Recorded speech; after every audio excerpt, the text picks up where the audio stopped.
Avec Salah, le 1-2, il est superbe, la combinaison, Sadio Mané. Oh, c'est somptueux, c'est magnifique, Sadio Mané. Bonsoir amis téléspectateurs d'Afrique Sport TV, bienvenue dans ce journal. Nous démarrons comme d'habitude avec le sommaire. Triste au Sénégal, Monica Sagna, championne d'Afrique de judo, est devenue vendeuse de friperie. Neymar au Barça, un agent évoque la raison d'un retour raté. Le joueur brésilien a quitté le club depuis 2017. Banni à vie par la FIFA pour corruption, la grave accusation d'Edouard Lee contre Keylor Navas. Ligue des champions, résumé des rencontres Real Madrid, Atalanta, Manchester City, le Borussia Mönchengladbach. Dans la rubrique Que devient-il, nous vous proposons la vie d'après-carrière de Souley Ari Muntari, la légende ghanéenne. Tout à l'heure pour le développement.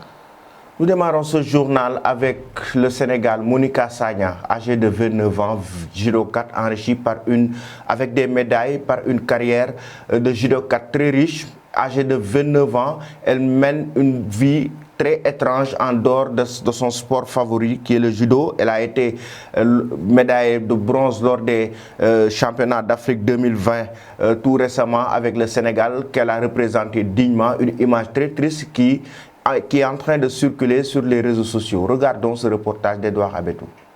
Deux médailles de bronze au dernier championnat d'Afrique de judo en décembre 2020 à Antananarivo, vendeuse de friperie. Monica Sagna, 29 ans, puisque c'est d'elle qu'il s'agit, mène une vie assez étrange en dehors de son sport favori. Retrouvée en pleine journée de travail par un média sénégalais, elle explique qu'elle est devenue vendeuse de friperie. Je suis sportive, je m'appelle Monica Sagna, je suis judokate, je vends maintenant des friperies. Vous voyez une internationale qui se retrouve à vendre des friperies. J'ai représenté le Sénégal partout dans le monde. Je n'ai pas de travail, c'est pourquoi je vends des friperies. J'ai gagné toutes sortes de médailles à l'exception de l'or. Je ne reçois que des félicitations quand je gagne. Mais j'ai gagné plusieurs médailles d'argent et de bronze, a-t-elle confié. Merci Edouard. Il a quitté le FC Barcelone pour rejoindre le Paris Saint-Germain pour une somme folle de 222 millions d'euros. Neymar savait que la pression allait être énorme en dépit de son immense talent. Mais quelques temps après, à suite de plusieurs blessures, le numéro 10 parisien a voulu changer d'air. D'ailleurs, en 2019, on allait voir le retour de Neymar au FC Barcelone. Qu'est-ce qui a fait capoter cette opération? Un agent spécialiste raconte. Regardons ce reportage de Marcel Maroun. En s'engageant avec le Paris Saint-Germain en 2017 contre la somme folle de 222 millions d'euros, Neymar savait que la pression allait être énorme en dépit de son immense talent. Mais quelques temps après, et suite à plusieurs blessures, le numéro 10 parisien a voulu changer d'air. D'ailleurs, en 2019, on allait assister au retour du Brésilien chez les Blaugrana. Qu'est-ce qui a alors fait capoter l'opération? Un agent spécialiste raconte. C'est une histoire qui à l'époque avait fait couler beaucoup d'encre, un peu comme ce qu'a vécu Lionel Messi l'été dernier. En 2019, après 2 saisons passées au Paris Saint-Germain, Neymar a tout tenté pour revenir au FC Barcelone. Seul hic pour le Brésilien, le club de la capitale française s'est montré inflexible, et ce, alors que les Blaugrana ont essayé de faire baisser la note en incluant des joueurs dans la transaction. Agent spécialiste des Sud-Américains travaillant avec les culés au moment de l'affaire, André Curie s'est confié à ce sujet lors d'un chat sur le Twitch du journaliste de RAC1, Gérard Romero. Il y avait un accord sur la table, il manquait 20 millions d'euros, et personne ne voulait les mettre. Quand ils se sont décidés, le PSG avait changé d'avis et la négociation s'est arrêtée là. Les noms étaient Ivan Rakitic, Jean-Claire Todibo et Dembélé, éventuellement en prêt. Le Barça a refusé à donner la somme que le PSG voulait, a-t-il indiqué. En faisant venir Neymar puis Mbappé après, le PSG espérait dépasser rapidement un cap en Ligue des Champions, sauf que le bilan du Brésilien n'était pas forcément attendu sur le nombre de blessures contractées, mais sur le nombre de buts et de passes décisives effectuées. Dès sa première saison, il jouera le 8e de finale aller perdu 3-1 contre le Real Madrid de Cristiano Ronaldo et ne participe pas à l'élimination lors du match retour, perdu 2-1. La saison suivante, même scénario, le champion d'Europe 2015 avec le Barça ne prend part ni à l'aller ni au retour contre Manchester United lors d'une nouvelle désillusion pour le club de la capitale française en 8e de finale de C1. L'an dernier, les Rouges et Bleus arrivent jusqu'en finale, battus par le Bayern Munich 1-0. La seule fois donc où Neymar a pris part jusqu'au bout aux rencontres de la plus prestigieuse des compétitions européennes avec le PSG. Sauf que cette saison, il a une nouvelle fois été hors course pour les 8e de finale contre son ancien club. Et heureusement pour les Parisiens, l'aventure ne s'est pas arrêtée là. Au fond, le Barça n'a pas trop perdu au change et ne devrait avoir aucun regret de laisser filer son ex numéro 11. Nous restons toujours avec Marcel pour parler de Keylor Navas. Edouard Lee, l'ancien président de la Fédération costaricaine de football, accuse le gardien du Paris Saint-Germain d'avoir menacé de perdre 3 matchs en 2014 afin d'obtenir le départ du sélectionneur de l'époque, Edouard Ly, l'ancien président de la Fédération costaricaine de football, a été banni à vie par la FIFA pour corruption. Regardons ce reportage de Marcel Toujours. C'est une déclaration qui risque de créer une énorme polémique au Costa Rica, pays du gardien de but du PSG, Keylor Navas. Ce dernier est accusé par l'ancien président de la Fédération costaricienne de football d'avoir menacé de perdre des matchs en 2014 afin de contribuer en quelque sorte au licenciement du sélectionneur d'alors. Keylor Navas, gardien du Paris Saint-Germain, grand artisan de la qualification de son équipe en quart de finale de Ligue des Champions, a été accusé par l'ancien président de la Fédération costaricienne de football, Eduardo Ly, d'avoir menacé de perdre 3 matchs et donc laisser filer des buts. Un fait qui aurait eu lieu en 2014 dans le but d'obtenir le départ du sélectionneur de l'époque. Eduardo Ly, l'ancien président de la Fédération costaricienne de football, a témoigné ce lundi devant un tribunal de San José, capitale du Costa Rica, contre Keylor Navas, Brian Ruiz et Celso Borges, 3 internationaux A, qu'il accuse d'avoir menacé de perdre 3 matchs de suite en 2014 pour obtenir le départ de leur sélectionneur de l'époque, le Colombien Jorge Luis Pinto. Il confirme ainsi les accusations de l'ancien directeur des équipes nationales du Costa Rica, Adrien Gutiérrez, à la radio nationale en 2018. Lee a affirmé que le contrat de Pinto comportait une clause de renvoi dans l'hypothèse où la sélection s'inclinerait à 3 reprises consécutivement. Les joueurs étaient au courant de cette clause et Keylor Navas a fait partie de ceux qui ont dit « Allez, on perd les 3 matchs. Le problème était tel que j'ai pris la décision de ne pas poursuivre le contrat de Pinto », ajoute Eduardo Ly, soulignant l'existence de cette clause permettant à la fédération de licencier l'entraîneur.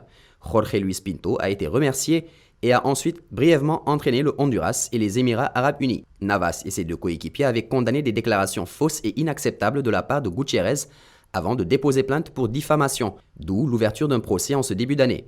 Eduardo Ly, 62 ans, a été banni à vie en 2017 de toute fonction officielle dans le football par la FIFA pour corruption. Rappelons que les faits se seraient produits au retour de la Coupe du Monde 2014 au Brésil. Le Costa Rica avait atteint les quarts de finale de la compétition, un résultat historique pour le pays et pour lequel Navas avait grandement œuvré, lançant sa carrière internationale. Les joueurs se seraient plaints du comportement et des méthodes de Jorge Luis Pinto, qui avait pris les rênes de la sélection en 2011, la qualifiant pour le mondial brésilien, où l'équipe centra-américaine a été la sensation du tournoi, terminant première d'un groupe de la mort avec l'Italie, l'Angleterre et l'Uruguay, et n'étant éliminé en quart qu'au tir au but par les Pays-Bas. Selon la presse locale, Navas a reconnu qu'il y avait des désaccords avec Pinto, mais qu'il était très surpris des accusations. Ce n'est pas quelque chose qui est sorti de nos bouches.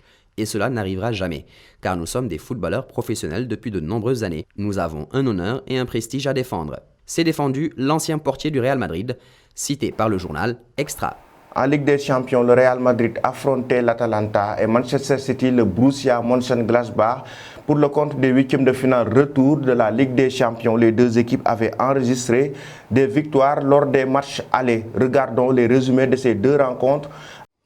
En position favorable après son succès acquis en Italie lors de la première manche, le Real Madrid a terminé le travail au stade Stefano face à l'Atalanta dans le cadre des 8e de finale retour de la Ligue des Champions. Les Madrilènes retrouvent les quarts de finale de la compétition pour la première fois depuis 2018. Comme souvent cette saison, la solution est venue des pieds de Karim Benzema sur une offrande de Luka Modric peu après l'heure de jeu. Les merengues ont récidivé après la pause sur un penalty obtenu par Vinicius Junior et transformé par Sergio Ramos. Luis Muriel a réduit le score avant que Marco Asensio ne scelle la victoire dans les derniers instants. Dans l'autre rencontre, Manchester City n'a jamais tremblé. Déjà vainqueur à l'aller, le club mancunien a surclassé le Borussia Mönchengladbach pour valider son ticket pour les quarts de finale de la Ligue des Champions. Dans cette partie, il ne fallait pas longtemps aux hommes de Guardiola pour ouvrir le score sur un missile sous la barre de Kevin De Bruyne à la 12e minute de jeu. Les Sky Blues doublaient la mise dans la foulée grâce à Gundogan après un gros travail de Foden. Aucun but ne sera marqué en seconde mi-temps. Merci Edouard pour le résumé de ces rencontres. Mais où est passé Souley Ali Muntari? Le Ghana a toujours fourni de grands joueurs. On peut citer Michael Essien. Souley Ali Muntari fait partie de cette génération, tout comme Appiah, Gyan Asamoah. Souley Ali Muntari, un martyr, un symbole, l'ancien joueur du Milan AC, fait partie de l'une des générations les plus talentueuses du football africain. Il a marqué non seulement le football africain, mais le football européen. Regardons ou découvrons sa reconversion. Alors, que devient Souley Muntari? L'ancien métronome de l'entrejeu du Ghana est disparu des radars après une belle carrière européenne. En effet, à son arrivée à l'Inter de Milan, il devient une des pierres angulaires du milieu de terrain aux côtés d'Esteban Cambiasso et de Javier Zanetti, et il a marqué le but de la victoire face à la Juventus au match aller, et au match retour, il a été auteur d'une passe décisive pour Mario Balotelli, mais il ne peut confirmer lors de la deuxième saison qui est assez mauvaise pour lui. En 2011, Muntari est prêté avec option d'achat à Sunderland, mais à cause d'un prix de transfert trop élevé pour le club, l'agent de Souley dévoile à Sky Sport qu'il a très peu de chances de voir les Black Cats le faire signer cette saison. Ainsi, Muntari reviendrait en juin à l'Inter de Milan et fin janvier 2012, il est prêté au Milan AC. Dès son premier match avec le Milan, il marque son premier but en championnat avec le Mayor Rossonero face à Chiavenna. Peu à peu, grâce à de bonnes performances, Muntari prend de l'ampleur au sein de l'équipe au point de devenir titulaire. Plus tard, il déclare vouloir rester au Milan AC et lors du derby contre l'Inter, hué par le public interiste, il montre son attachement au club en embrassant l'emblème du club lors de sa sortie à la suite de bonnes performances avec le club lombard, avec notamment 3 buts à son actif en championnat. Et en fin de contrat à l'Inter de Milan, Muntari s'engage définitivement à l'AC Milan. Il récupère par la suite le numéro 4 de Mark Van Bommel, reparti au PSV à Eindhoven. Il marque son premier but en Ligue des Champions face au FC Barcelone d'une reprise de volée lors d'une victoire 2-0, et en équipe nationale, Souley Muntari s'illustre d'un but héroïque face à la Guinée en match d'ouverture de la CAN 2008 devant son public en inscrivant le but de la victoire d'une frappe limpide de 25 mètres qui se loge dans la lucarne du goal adverse.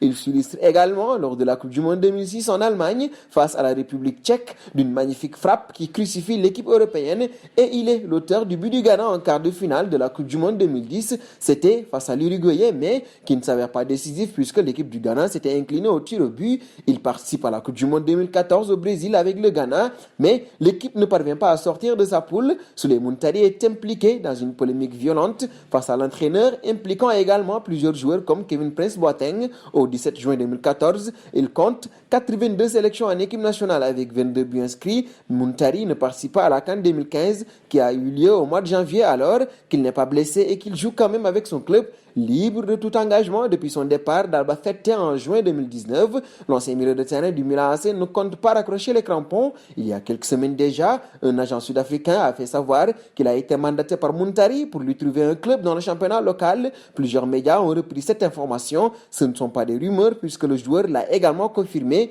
J'ai parlé à un agent, il m'a appelé à déclarer l'ex-international ghanéen à Marawa Sport Worldwide sur Metro FM. Les clubs sud-africains se bousculeraient donc pour s'attacher les services de Souley Muntari, selon les éléments fournis par les médias locaux. Kaizer Chiefs, Mamelodi Sundowns, Orlando Pirates auraient déjà manifesté leur intérêt. Autant dire que l'ancien milieu de terrain de l'Inter de Milan n'a pas encore dit son dernier mot.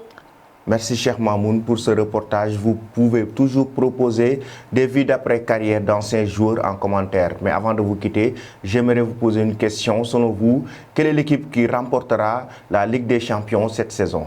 Merci, c'était tout pour aujourd'hui. Je vous donne rendez-vous demain à la même heure.